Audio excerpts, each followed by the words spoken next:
اگر یہ مانتے ہو تو من کن تو مولا فعلی مولا،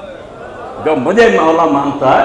علی اس کا مولا، وہ ولی کل مومن بعدی، اور میرے بعد جو تمہارا محبت کا مستحق ہے وہ علی ہے۔ تو حضرت ریدہ فرماتے ہیں میں جتنا بغض رکھتا تھا حضرت علی علیہ السلام سے، حضور کے ارشاد کے بعد سب سے بڑھ کر پھر میں علی سے محبت رکھنے لگا، میرے دل میں پھر محبت جو سب سے بڑھ کر ہو گئی۔ مگر آپ دیکھتے جائیں کہ اسی وقت معمولی لوگ نہیں امیر لشکر بنتے تھے، مگر علی علیہ السلام کے دشمن بغض رکھتے تھے۔ رسول کریم علیہ السلام نے غزوہ تبوک کی طرف تشریف آوری کا ارادہ کیا، حضور روانہ ہو گئے، اور مدینہ کا انتظام کرنے کے لیے آپ نے حضرت امیر المومنین علی علیہ السلام کو پیچھے چھوڑا۔ کسی غزوہ میں پیچھے نہیں چھوڑا تھا، علم بردار تو علی علیہ السلام ہوتے تھے، مگر اس جنگ کے لیے جو بڑی خطرناک تھی، دور دراز کا سفر، دنیا کی سب سے بڑی سپر پاور تاکہ رومیوں کے ساتھ ٹکر،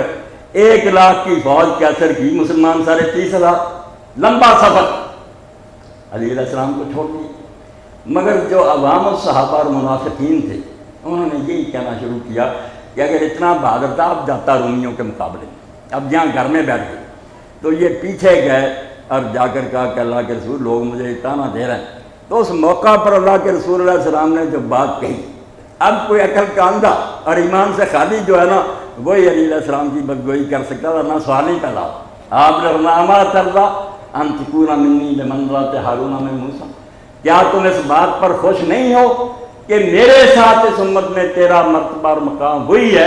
جو موسیٰ علیہ السلام کے ساتھ ہارون علیہ السلام کا تھا، الا انہ لا نبی بعدی، صرف اتنا فرق ہے کہ میرے بعد اب کوئی نبی نہیں ہوگا،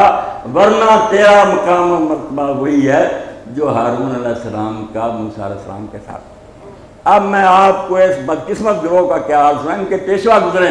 جنہوں نے کہا نہیں حدیث پاک ٹھیک ہے، توبہ توبہ نظام دار میں علامہ غزالی فرماتے ہیں ایک کم بخت نے کہا لوگوں نے یار حدیث غلط بیان کرنی شروع کر دی، حضور نے فرمایا تھا انت منی بمنزلۃ قارون من موسیٰ، ہارون نہیں فرمایا تھا، قارون کہا تھا کہ جو میرے ساتھ قارون کا حال تھا وہی تیرا۔ نعوذ باللہ، ہارون کی بجائے علیہ السلام کو قارون حرامزادوں نے بنا دیا۔ اس لیے آپ پریشان نہ ہو،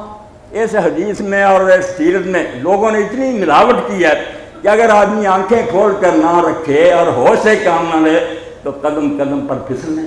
گمراہ ہونے کا خطرہ۔ کہیں شراب نوشی کی داستانیں آ جائیں، اب شراب نوشی کا راوی کون؟ آپ دیکھیں جو اس کا راوی ہے، چھوڑیں نچلے راویوں، جو آخری آدمی بیان کر رہا کہ امیر المومنین علیہ السلام نے ایک مجلس میں شراب پی، اسی نشہ میں نماز مغرب پڑھائی، تلاوت نہیں صحیح کر سکے، اس کا نام ہے ابو عبد الرحمن السلم، اصل نام عبداللہ ابن حبیب ہے، کانا عربی ثم صار عثمانی، پہلے علی علیہ السلام کا ساتھی تھا، جنگ صفین سے کرا، بعد میں زمانے کے حالات بدلے دے کر چھوڑ گیا، دوسری پارٹی کے ساتھ شامل ہو گیا۔ اب دوسری پارٹی کو آپ جانتے ہیں کہ سائے علی علیہ السلام کو گالیاں دینے کے ان کا دین و مذہب کیا تھا۔ اب ابو عبد الرحمن سلمی یہ نہیں کرنا تھا شراب کے قصے کرنے، تو اور کیا کرنا۔ اب اسی نے صحیح بخاری میں آتا کتاب الدیات میں اپنے ہی خاندان کے ایک آدمی حبان ابن عطیہ سلمی سے کہا، وہ علوی تھا، حضرت علی علیہ السلام سے محبت رکھتا تھا، یہ دوسروں کا حامی ہو گیا تھا بنو امیہ کا۔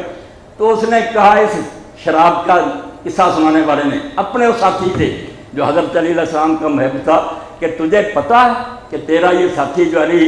ما جرا صاحب کا دماغ، اس کو کس شے نے اتنا دلیر کر دیا کہ مسلمانوں کا خون پانی کی طرح بہا۔ ظالم نے حضرت علی علیہ السلام کی جنگیں جو بنص نبوی اور حضور کے علیہ السلام کے ارشاد کے مطابق عین حق ہے، ان نے تینوں جنگیں میں حضرت علی اپنی رائے سے نہیں لڑ رہے، ام المومنین علیہ السلام کے ساتھ جنگ کی۔ حدیث الحواب میں حضور نے پیش گوئی کر دی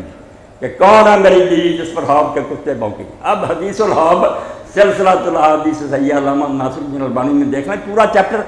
ام المومنین کو راستے میں تنبؤ بھی ہوا، انہوں نے واپس آنے کا ارادہ کیا، صرف کچھ لوگوں کے کہنے پر کہ آپ آگے چلیں شاید آپ کی برکت صلح ہو جائے، آگے لے گئے، ورنہ انہوں نے بالکل ارادہ ختم کر دیا تھا کہ یہ کتے تو مجھ پر ہی بھونکے۔ حضور کی پیش گوئی بھی مجھ پر صادق آ گئی، اور ساری عمر روتی رہی کہ مجھ سے غلط کام کیوں ہوا۔ وفات کے وقت کہا کہ میں چاہتی تھی کہ میری قبر رسول اللہ کے پاس بنے، مگر میں نے حدث بعد الحادثہ، حضور کے بعد مجھ سے غلط حرکت ہوئی ہے، اس لیے میں اپنے شیعہ دوستوں سے بھی کہتا ہوں کہ وہ میرا ذنب